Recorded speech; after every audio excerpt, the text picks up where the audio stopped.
Hey, McGinn, good to be with you again. It's Mr. Lohn. We are getting toward the end of the year, which means our last few read alouds. I got to tell you, I'm going to be counting down in the summer to be back with you and to share all sorts of new titles and to get your love of reading hopefully amped up as much as possible. Thank you for being great readers. I'm going to read a story today that talks a little bit about being different. It is called The Dirt Girl. Here we go.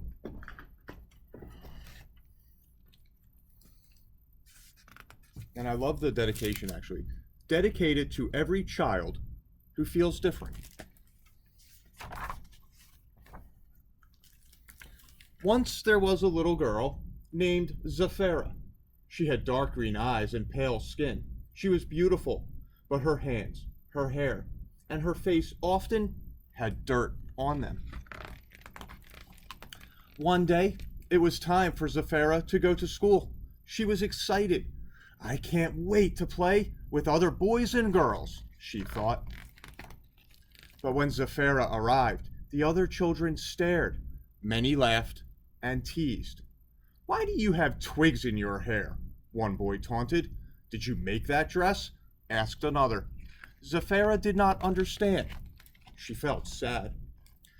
Zafira had pretty flowers, leaves, and twigs tied in her long strawberry hair. I don't feel different than everyone else, she thought. Zafira often went to school with ladybugs and butterflies in her handmade wicker basket and wooden pencil case. Other children had pictures of these things on their artificial backpacks and pencil cases. Zafira played alone at the playground.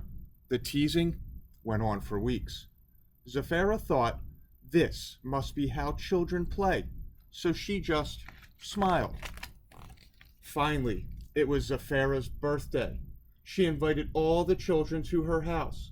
This is for you, she said, beaming. Zafira handed out invitations that were like none the children had ever seen. The invitations were made from real flowers, tea leaves, and yellow petals. The words were written in a strange red color that smelled sweet. The most popular girl whispered to another, Are you going to go? Yes, are you? Asked the other girl. We have to find out why she plays with caterpillars and bugs. Zafira seemed so strange and different than the others, but she was always smiling and happy.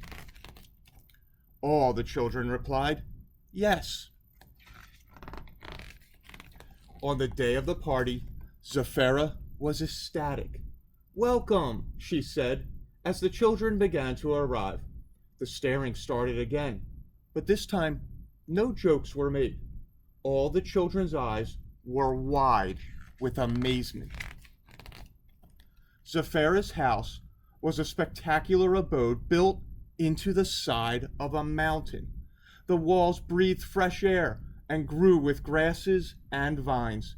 Butterflies and hummingbirds flew in and out as if all of nature were her family.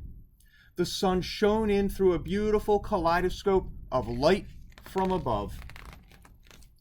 Strawberries, blueberries, and grapes were plentiful. A sparkling spring streamed down the wall into a catch basin that cut across the floor. Here is where I sleep, Zafira said merrily. Her bed hung from huge roots above, like a hammock, and would rock her to sleep as the earth turned. All the children were silent.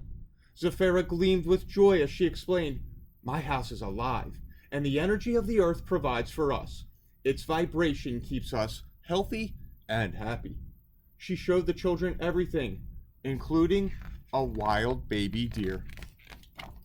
When it was time for cake, Zafira brought out warm, glowing soufflés. Each child picked their own strawberries. This is the best party ever, the most popular girl proclaimed. Yes, I have never tasted anything so good, said another. The next day, back at school, many children arrived with sticks in their hair and dirt on their faces. The teachers looked at each other, confused. The girls gathered around Zafira. Zafira, will you play with us? The most popular girl asked. We want to be like you.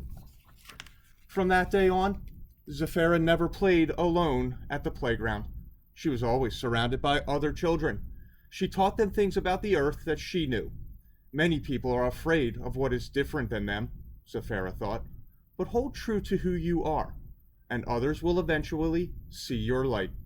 Being different is what makes each of us special.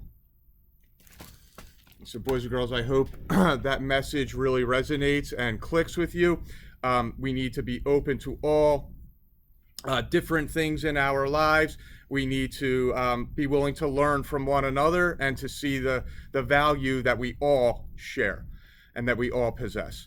We'll be back with another read aloud tomorrow, McGinn. I hope you have an awesome night, and I'll see you soon.